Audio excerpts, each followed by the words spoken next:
It seemed like an ordinary night, with the moon and stars shining brightly overhead, but it would become a night like no other.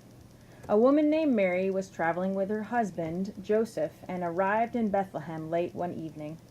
Mary was pregnant, and they needed a place to rest for the night. They stopped at every inn they could find, looking for a place to stay, but at every door they came to, the innkeepers just shook their head and said, "No room." Then a man offered shelter to Mary and Joseph. "Looks like she needs a place to rest," the innkeeper said. "All I have is my stable. It's not much, but at least it's warm and dry." Finally, they had a place to rest. Although it was only a stable, it was just right. Mary delivered her baby Jesus, and she was excited.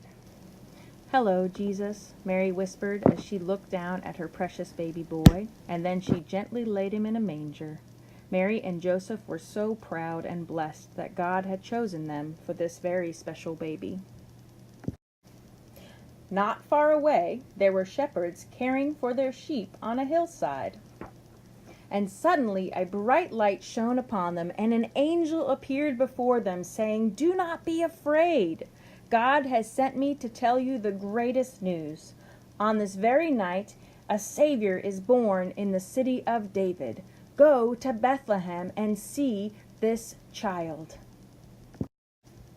The night burst forth with brilliant light, and the shepherds did not hesitate, and they headed off to Bethlehem to see the Messiah, the one who had come, to see Emmanuel. God is with us.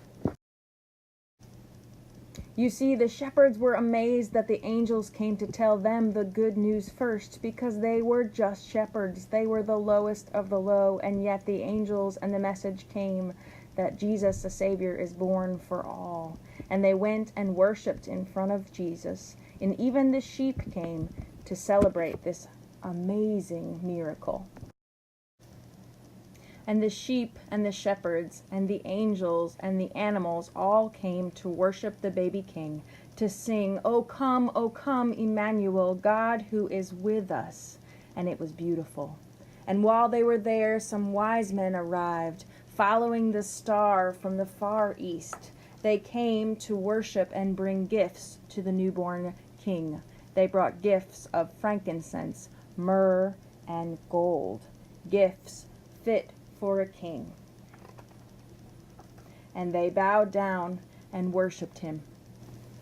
All those who gathered under that bright star were filled with joy, amazing joy, as they knelt down to worship the child, God's own Son, because at last, our Savior had come.